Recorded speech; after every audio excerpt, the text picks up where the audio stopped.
जन कल्याणकारी नीतियों की गूंज है और आपने जो बात 2 दिन पहले कही थी उसी की गूंज आज फिर सुनाई दे रही है। आप ही की बात की तस्दीक कर रहे हैं विनोद शर्मा। विजय, देखिए, अब तो वोटिंग खत्म हो गई है।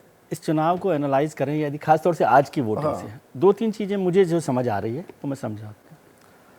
एक तो ये कि ये चुनाव में जो गारंटी की बात है, जनहित की योजनाओं की बात है, भारतीय जनता पार्टी के संकल्प पत्र की बात है, वो न्यूट्रलाइज हो गई है। वो इस चुनाव का डिसाइडिंग फैक्टर नहीं होगा।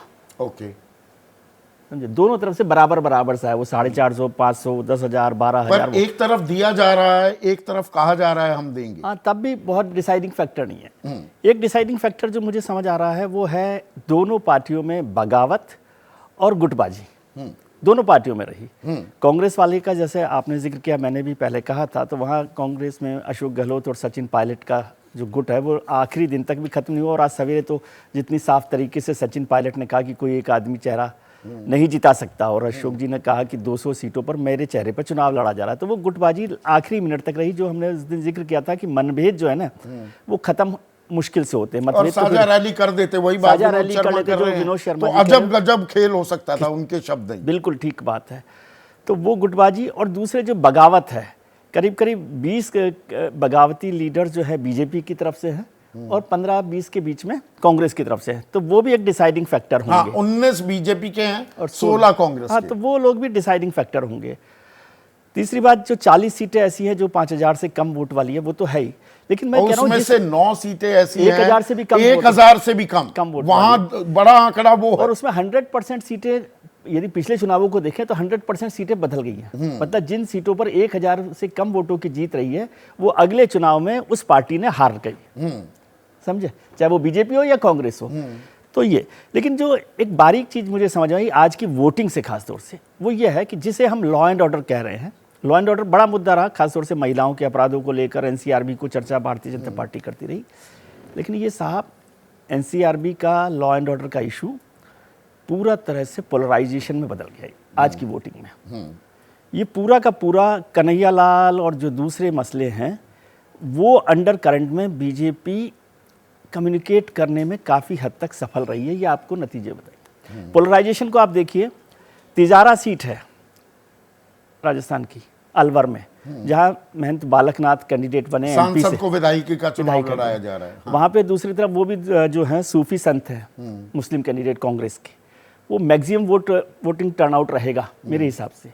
दूसरा फतेहपुर जो है सीकर में, वो भी माइनॉरिटी डोमिनेंस वाली सीट है। धौलपुर है, जहां जहां माइनॉरिटी डोमिनेंस की सीट्स हैं वहां पर वोटिंग परसेंटेज ज़्यादा है। तो ये इसका मतलब है कि ये लॉ एंड ऑर्डर का मसला नहीं है, ये पोलराइजेशन का मसला है। जहां मुसलमान काफी हद तक तय करते हैं। 40 में से 29 कांग्रेस जीती थी, 7 बीजेपी, और दरअसल ये आंकड़ा और बाद में बढ़ गया था। जो 4 बची थी, 3 बीएसपी और 1 निर्दलीय, वो कांग्रेस में आ गए, तो वो 33-7 का आंकड़ा। तो मुझे लगता है ये वाला आंकड़ा बदल जाएगा इस बार। पार्टीज का रंग जो है ना वहां बदल जाएगा। तो ये पोलराइज इलेक्शन ज्यादा है। लीडरशिप पर अशोक गहलोत जी की, कर्नाटक में भी पोलराइजेशन की कोशिश की थी, वहां उल्टा पड़ गया था बीजेपी। उल्टा नहीं पड़ा था सर, थोड़ा सा बारीक तरीके से समझना चाहिए। हम केवल सरकारों के नतीजों से इलेक्शन को देखते हैं। यदि कर्नाटक का, कल्याण कर्नाटक का इलाका देखें और वोकालिग्गा वाला साउथ कर्नाटक का देखें, जहां पर बीजेपी थी नहीं, कल्याण कर्नाटक तो 100% बीजेपी ने बजरंगबली के नाम पर पूरा का पूरा कम्युनलाइज कर दिया था।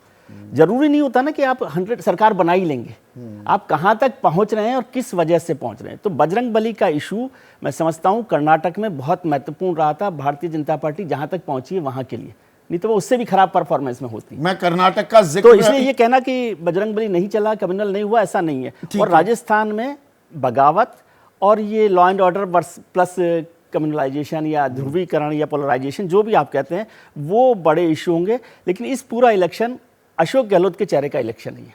ये अशोक गहलोत वर्सेस नरेंद्र मोदी चुनाव नहीं हो पाया। अशोक गहलोत ही जीतेंगे, अशोक गहलोत ही हारेंगे। अशोक गहलोत ही जीतेंगे, अशोक गहलोत हारेंगे, उस पर मैं आता हूं। जैसे ही घड़ी का काटा दोपहर 2:30 पे आए, बबीता जी का दिल सास बहू साजिश के लिए मचल जाए। और ये है इनकी बहू, पूरे दिन ऑफिस की टेंशन हो जाए गॉन जब ये करें अपना फेवरेट शो फ्री टाइम पे ऑन। इनकी तरह आप भी देखिए अपना फेवरेट शो अपने टाइम पर और डाउनलोड कीजिए एबीपी लाइव ऐप अपने स्मार्ट टीवी पर।